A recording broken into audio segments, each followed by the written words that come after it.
Welcome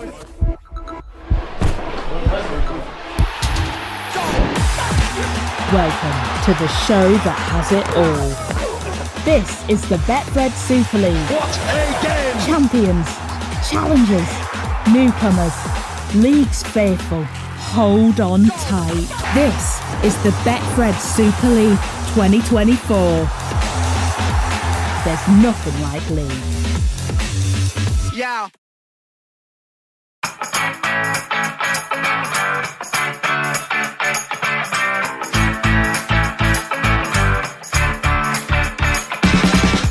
No!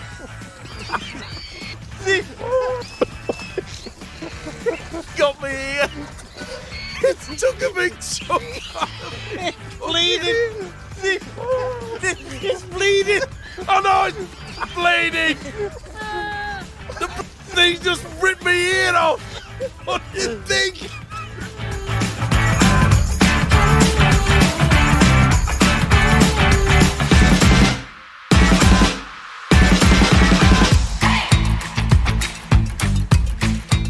Greetings, everyone, and thanks for joining us for this latest edition of Eddie and Stevo, the podcast. Always a pleasure to have your company. And as you're all well aware by now, we're here with the blessing of Rugby League's major sponsors, Betfred. Well, just one round to go of the regular season in the Super League and still all to play for at the top and bottom of the table. A great end to the weekly round, Stevo, this. Yeah, it's probably the best competitive season that we've had for quite some time. But having said that, I'm rather surprised, Eddie, that we've got into a situation where they're having a game on the Thursday night. Now, Yes. Is that because many years ago they were taking the league leaders trophy over to Wigan, I think it was, and they had to return in a helicopter because, remember, Leeds scored in the final seconds. Ryan Hall went in there. Now, that's the only reason what I'm saying to myself, why don't they all play this Friday? Well, you would think so, wouldn't you? I mean, Huddersfield, Castleford, there's not much on that one, to be fair. Wigan, Salford's the Thursday. Hull KR Leeds, Lee Saints and Warrington, London on the Friday. So if Wigan beats Salford, Hull KR know they're not going to win the League Leaders' Shield. I wonder if that will affect their team selection against Leeds, and ditto for Warrington against London. Yeah, it's all throwing all the balls up in the air at the same time. But I've got to just say to myself, the only reason is before they don't have to have the expense of a helicopter going from one ground to another. What else could they do? Well, it was great telly. Remember, it was fantastic. We had the helicopter hovering over Wigan, and then it turned around and came back to Leeds. Then it went back to Wigan, and as you say, we had to wait half an hour while it touched down and brought the League Leaders' Shield to the golf farm, as it was in those days. Listen, Eddie, I know that you've got enough money to be able to afford a helicopter trip, and it's obviously that the NFL have said, oh, hang on, we can't afford a helicopter anymore. So someone's going to be charging across the Pennines from one side to the other if Wigan don't win on Thursday night. Well, let's see. Looking back to last weekend, weren't there some eye-catching results? Hull KR nilling Lee at the Sports Village. Saints bouncing back with the big win over Cass. Wigan, well, they demolished Leeds 38-0. Salford hammered Hull at Hull 58-4. They're now confirmed in the playoffs. Warrington 66-0 at Huddersfield. And the Catalan, the closest match of the weekend, they only just prevailed against London. But it did allow London, with a points difference of one. 1 point has taken them off the bottom of the league table. So the Black and Whites are officially at the bottom of the league. Well, looking at it negatively now, the margin of defeat for London at Warrington and for Hull against the Catalan will decide which club finishes bottom. I mean, the narrower the margin for London, the greater the defeat for Hull and vice versa. That will affect who finishes bottom. And precisely. And I do hear on the grapevine that a certain person will sue the RFL if the bottom team doesn't get relegated, not the second bottom. Well, you're talking about Derek Beaumont, who's come out and said that legal action will follow if Hull finish bottom and London finish second to bottom, and London aren't the team that are going to be relegated. It does set up something of a conundrum for the Rugby Football League and for IMG. You know, they've said all along that London are out of it as far as the grading system is concerned, but dearie me, if Hull do finish bottom, London finish in 11th, it's going to be difficult, isn't it? Well, I look at it with one word: embarrassment. How on earth can you finish not at the bottom and be automatically relegated, all because of this point system?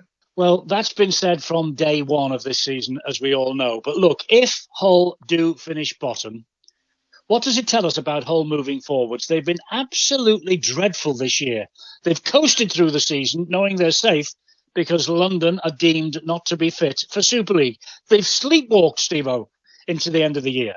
Throughout the season, the number on the backs of some of the Hull players, it's been embarrassing. They've had so many players interchanged, turned around. They were like number 29, number 22, 26, 24. And it just shows you that they're hoping that Mr. Cartwright, who's coming in as coach in 2025, it's going to be difficult. But they keep saying we've got 8 new signings coming in. And the latest being Aidan Caesar, evidently. It looked as though he was going to stay, but now it looks to be joining them. And is it 5 or 6 of the 8 new signings? They're 31 years or older. Now, what does that tell you? Well, it tells you that maybe Hull will be a dad's army of a team, but their director of rugby, Richie Myler, is quoted as saying in a message to the fans, this is after they dropped to the bottom of the table on Saturday night, "We cannot and will not continue in this current manner." And he went on to say that they didn't put the queue on the rack this year and focus purely on 2025. But the evidence, Stevo, overwhelmingly says it looks as though they did. Well, as I said before, Eddie, you just put all the numbers together that have appeared on the back of the black and white shirts, and it's embarrassing. And if that, to me, is not saying that they didn't take it too serious, then what is? This is a big club we're talking about, Stevo, Hull FC. Massive support. Hull Kingston Rovers, of course, booming on the other side of the city. That doesn't help them. John Cartwright isn't even here yet. Already, what sort of pressure is he on to turn things round? Well, obviously, a lot of pressure. But look, I know the Cartwright family. They've been involved with Penrith for many, many years. His father was involved there on the committee many years ago, and I know the Cartwright family, and he will sort them out. The black and whites are going to have to really dig deep, because Mr. Cartwright will not stand for anyone not giving 100%. And that's probably the reason why Myler says that it will be different. Well, we'll have to wait and see. But what about taking the legal action? Will that mean that, don't tell me the black and whites could be going down? Well, who knows with legalities these days, and who knows if Derek will. I don't know what. I mean, listen, I know that Derek has had a few shots at Hull this year. What's it going to be like? What's it going to be like, Stevo, if Hull do survive or in the Super League next year, and Derek turns up in his Lamborghini covered in leopard skin spots at the Hull Stadium? I mean, goodness gracious, he's going to get a welcome and a half, isn't he? Well, not only that, Eddie, he's a rugby league man. And he obviously is saying to himself, why on earth do we have to get rid of the London team? Why are we putting ourselves in this situation? I don't know whether he's got an axe to grind against it, but at least, in my opinion, he's talking common sense. And I tell you what, nearly all the fans that I discuss this with, they just say, why are we left with something like this? I know it's strange, but results might prevail over the weekend, and poor old London might end up bottom of the table, and off they go, and they'll go out. Well, they won't go out with a whimper. They'll go out with a shout and a fight. I know that, but Hull, if they finish 11th, well, they're guaranteed. They're guaranteed their place. Well, yeah, according to the point system that had been brought in by IMG. Yeah, it's all done and dusted. But at least there's one chairman of a club that is supporting the London Broncos. I'm not so sure all the others are. No, maybe not. Maybe not. But let's look at the other end of the table. We've got 4 teams confirmed in the top 6. Wigan, Hull KR, Warrington, and now Salford. If I remember rightly, there was a threat of Salford being placed under special measures before the start of the season because of their financial uncertainty. But look at them now. They're into the playoffs. The local council have bought the ground, guaranteed their future. Absolutely fabulous for the Salford City Reds. It's amazing what they've done. And that word fabulous certainly just outlines where they've come from, what they've done. They've ground themselves out. As you say, 12 months ago, it looked as though that they couldn't afford the stadium, they didn't have the finance to do this, that, and the other. And I just say, well done, that they've put themselves in a good situation. And they've played some really, really top-class rugby league this year. And they'll have to on Thursday, because if they don't, the League Leaders' Shield will be settled before Hull KR take on Leeds on Friday, which we've just said. I mean, we're going to look nailed on, don't we, Stevo? They do, to be fair. Yeah. The reason why I said a couple of weeks ago that I think Wigan will finish up winning the grand final, because slowly but surely, they went through a little bit of a wobble, but slowly but surely, as I said, they're getting the major players back. And that's always important when it comes to the playoffs, when it comes to the situation. And they realise that finishing top of the table gives them a super advantage to going to the grand final and picking up the trophy. But that's only my opinion. And as you know, Eddie, there's a lot of fans out there think that I talk rubbish, and they are probably right. No, but you are right. I mean, Wigan and whoever finishes second, either Hull KR or Warrington, looks like it's going to be Hull Kingston Rovers. They also get the week off, and they get then the home semi-final with a chance to get to Old Trafford. Now, Hull Kingston Rovers will be going for the points against Leeds. If Salford beat Wigan, they definitely will be. But just in case Warrington post a big score against London as well. There were some blowout scores last weekend. There could be a few more this weekend. But the Hull Kingston Rovers have had a bit of a blow. Their captain, Elliot Minchella, yellow carded against Lee on Friday. He is now banned for at least one game.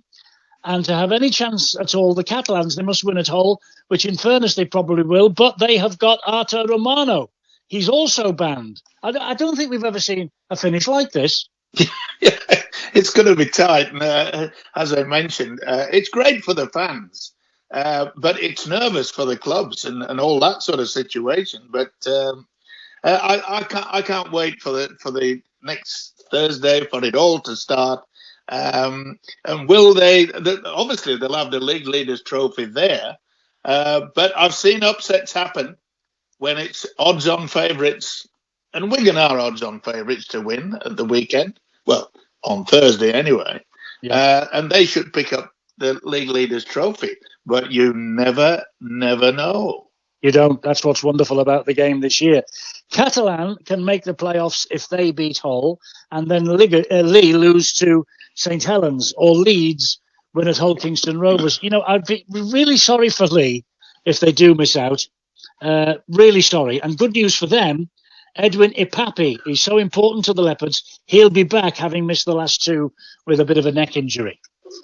Yeah, well, it certainly improved the team, that is for sure. But look, there's some nervous times in regards to can we get into the playoff situation. But it also comes to the end of some of the great rugby league players that have blossomed throughout many years, Eddie, that sometimes you've got to retire. That's true.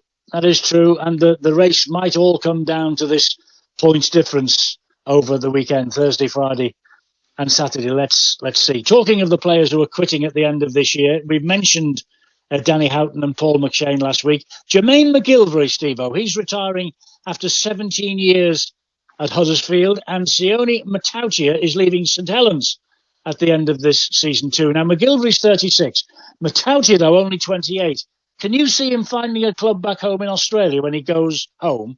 Yes, certainly. He's certainly still got a lot of power in that body of his, but I have to pay tribute to McGilvray.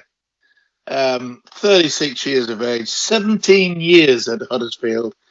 He's given his heart and soul to our game at international level, and for, to find a three-quarter Eddie to go and play in the pack at the end of his career, that just shows you the determination of this particular player.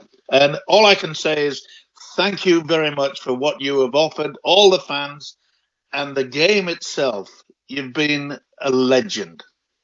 He has, and Huddersfield will miss him next year. Some transfer news, Stevo. Warrington doing their best to keep hold of the hooker Danny Walker in the face of some stiff opposition from the NRL, Canberra and others. They're all looking at him. They all fancy having Danny Walker on their books next year. But Warrington, reportedly, they've turned down a bid of 6 figures for Walker. He's contracted till the end of 2026. It's good news for Warrington and the Super League, this, isn't it? If they keep him, if they can back those offers away.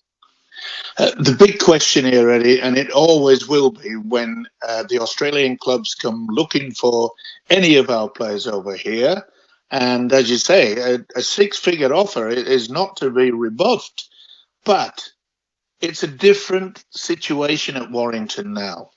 The brand new coach has brought a new feeling. And I know that you're ready to just come out with what you've come out with for years and years and years. Is this going to be Warrington's year? And look, the bringing in of Sam Burgess has rejuvenated not just the fans itself, but the town itself. And they feel confident that they can actually get to the Super League Grand Final. They got to Wembley, and they can do it again. It's going to be very, very tight at the top of the table. But I just hope in many ways is that Walker stays, because there's been many a contract just pushed to one side and say, well, if you're offering that much money, that's too much to turn down. And I'm glad that Warrington have said, no, it's contracted until the end of 2026. And the most important thing is that it's obvious that Walker wants to stay with the Warrington Wolves. Looks like it. And what you say about Sam Burgess and his influence on the club is spot on. But looking at it from Danny's point of view, Sam Burgess ain't going to pay his bills, is he? Well, everything comes into the situation. Do I get more money to get my family secure in life, etc., and so forth?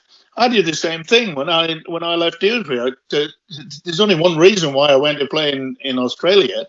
I wanted to play against some of the top players, obviously. But it's that little thing that goes inside your wallet. I think you call it money.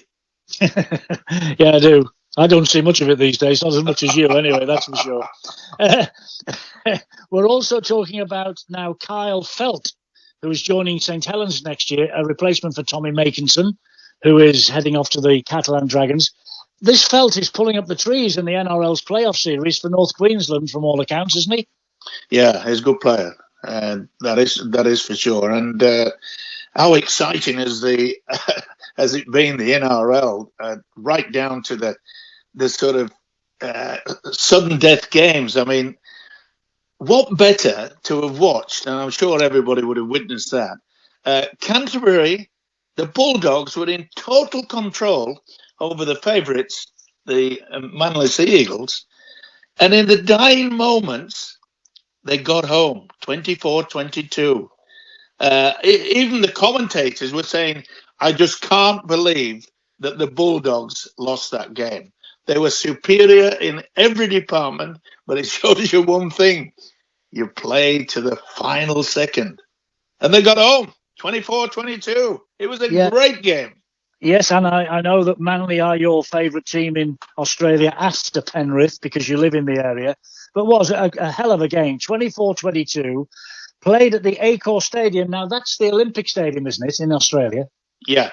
Yeah, and listen to this. 50, that's 50, not 15, 50,714 inside the ground for a playoff match in the first week. Oh, dearie me, what would we give for that over here?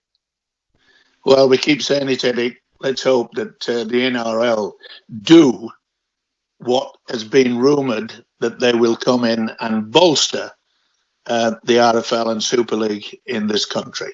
Let's hope that comes to fruition. We hope so, because we're struggling for money. It's as simple as that. We got out of the you-know-what when Rupert Murdoch decided that it was the greatest game of all. And as you know, it is the greatest game of all. But we'd like to see more money come into our game. And the Australians seem to know how to do it, Eddie. But, Steve, all they can do, and we've talked about this over the recent weeks as well, all they can do is promote the game, push the game, spread the word. I mean, they're not going to suddenly, inject 150 players from Australia to turn our Super League around. What, other than promote it, what do you think they can do? Well, there's a simple equation there, Eddie, is the fact that what we can do is that the lower leagues and the likes that are in the championship, etc., and so forth, youngsters under the age of 21, they can do what you call a swap player with the big players and the bigs, like the Manleys, the Canterbury Bankstown, the Brisbane Broncos. So in other words, we're swapping players over without having to pay huge amounts of money. In other words, we're trying to make our game stronger. I know we say financially is what we want, but let's not forget underneath the iceberg, we need to completely make sure that we have a strong amateur organisation, reserve organisation, lower sort of clubs to be able to attract. But if you have a good player that's thinking, and people will say, oh, he'll play Super League, this lad is good enough. Well, maybe when there's only 18 or 19, we can send him off to Australia and get more education there. And in return, the Australian clubs send over one of their superstars. It's all about helping each other. I'm slightly worried, Stevo, that the help will be a one-way street. The Aussies will take all they can get. You're confident that they will send something back? Well, the rumour about wanting to be involved only gives one indication to me that they realise down in Australia that if we start to fail in this country, then they'll have no one to play World Cups, Lions Tours. That will all go by the wayside if we falter and we don't provide the players who are good enough to play for their country, good enough to take on the Australians and the New Zealanders. And that's what we've got to be aware of. Because I keep saying it, you ask the youngsters now in Australia, and ask them straight off the street, they're all rugby league fans, and they say, what's the most important game in rugby league? And they'll say, oh, State of Origin, Queensland versus New South Wales. We can't afford to let that happen. We've got to have every young Australian kid, every young kid from this country fighting and wanting to do one thing: play for your country and take on the world's best. At the moment is Australia. That's what we need. Never mind giving point system here, there and everywhere. We're talking about the future of rugby league. And I know, thankfully, the International Federation have brought up a schedule that at least now is giving us a chance to start at the bottom and make it stronger. Well, it's all about money. I think you're right. And talking of money, it's reported that all the clubs have improved their financial grading scores under the IMG system, which will determine Super League composition next year.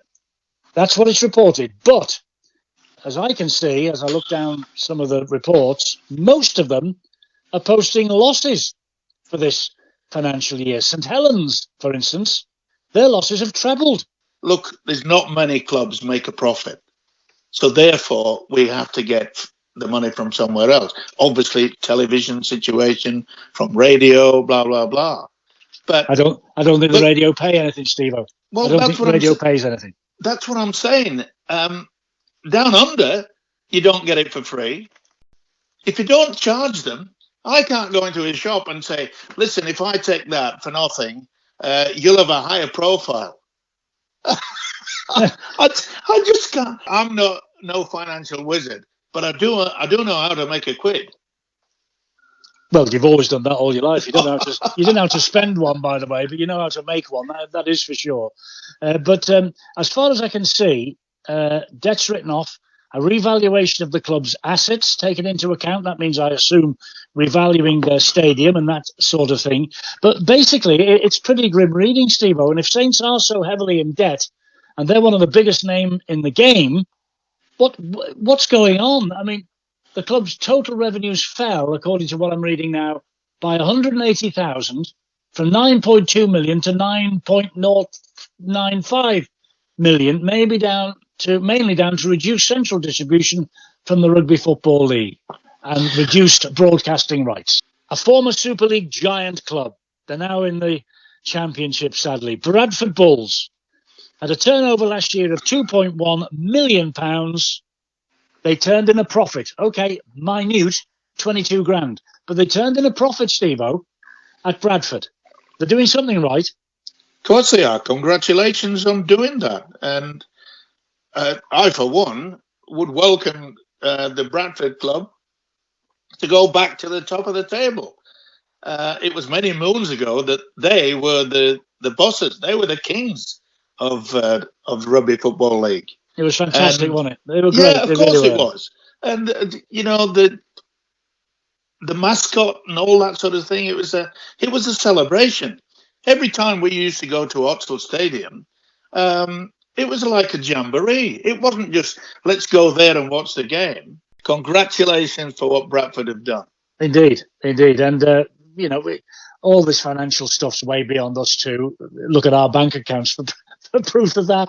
But fingers crossed, there are bumper crowds for this last round of matches in the Betfred Super League coming up this weekend. And let's hope for bumper attendances all round.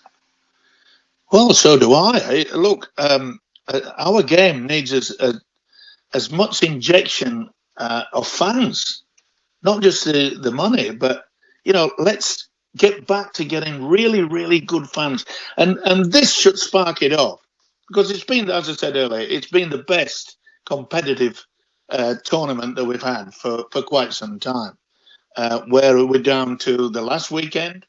Anything can happen one way or the other. I'm looking forward to it. I'm excited. Excited, Eddie. It should be great. It really should. Sometimes I don't get excited.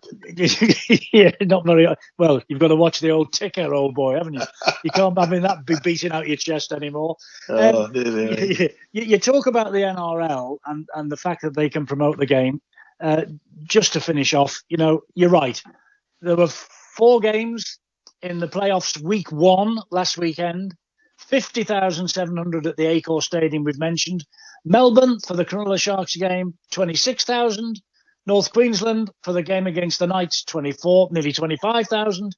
And Penrith Sydney Roosters, 21,500. So they're doing something right. Can they bring some of those ideas to the British Isles and Europe?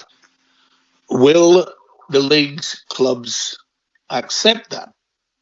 Will they say, we want to give you 50% and help us to bring us back up to responsible finance, etc., and so forth. And as you said, Eddie, it looks as though they're doing something right over there, and they are.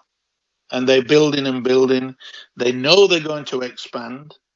They'll be bringing a team in from Perth, from Western Australia, and it's a situation where they want to bring in another team, hopefully in Victoria, but that is already on the cards. They're looking towards the future. They're spreading the game. And all I look at in this coming weeks, Eddie, we're losing a team. And to me, that's not spreading the game. Well, all will be revealed.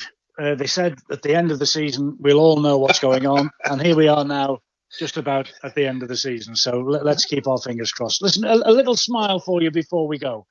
We are listened to all over the world, Stevo, on various platforms, this podcast, including YouTube. And I just want to mention one message that we've received this week from a Mark Brady, after our discussions about the gamesmanship that's been creeping into the game recently. Here's his message. Mark says, I was watching Hull KR against Wigan on Friday, and the dog brushed past the television, and half the Wigan team fell over. It's a good line. I've heard it before, but humorous nonetheless, eh? Yeah, and I tell you what, Eddie, the NRL have left themselves in a little bit of a quandary because Cronulla will be playing at home against the North Queensland Cowboys. And the Cowboys forgot to do one important thing, and that's book their flights. Oh, no. Down to Sydney so that they can play Cronulla.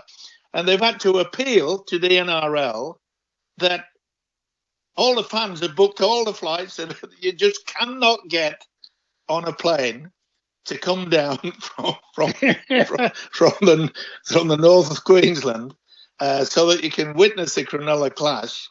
And it looks likely that the NRL will have to charter a private plane.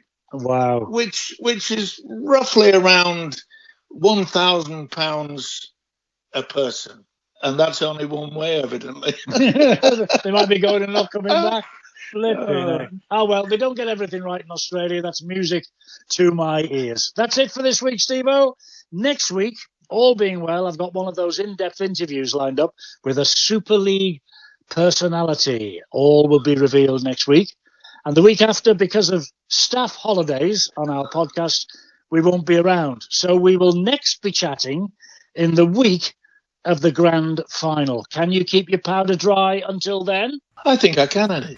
Good And lad. I'm trying now to fathom out who you're going to interview. That's intriguing. There you go. Tune in same time next week. You'll find out. All the best, old boy. Yeah, be good.